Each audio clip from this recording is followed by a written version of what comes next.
కూడా చెప్పడం జరిగింది. మనం ఎప్పుడు ఆలోచన చేసే ఆలోచన మనలో ఎవరికి లేదు. మన కార్యకర్తలు ఎవరు పార్టీలు మారుతారని చెప్తున్నారు. నేను మారుతానంట. మీరందరూ నాకు ఉన్నంత నేను మారాల్సిన అవసరమే ఉందని చెప్తున్నారు. నాకు ఏదన్నా మారాలి చేయాలన్నా మిమ్మల్ని కాదని మారి నేను పోయి పార్టీలో చేరే ప్రసక్తి లేదు.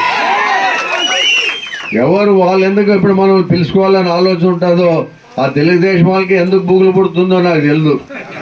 బీజేపీ పోతాడు, తెలుగుదేశం పోతాడు, బీజేపీ పోతాడు, తెలుగు ఏం పోవాల్సిన అవసరం ఏముంది? వాళ్ళకే మెజార్టీ ఉంది పాపం. మనల్ని పిలుచుకోవాల్సిన అవసరం వాళ్ళకేం లేదు. కానీ వాళ్ళ బుగులకి అట్లే చెప్పండి. మీరు కూడా పోతాడేమో అని చెప్పండి. ఆ పైన కన్నా కొంతవరకన్నా కంట్రోల్ అవుతారని చెప్తున్నా.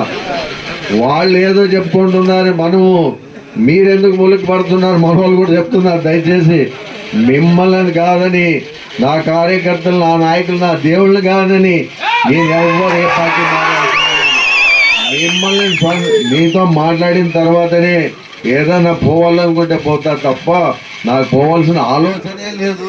వాళ్ళు చెప్పుకో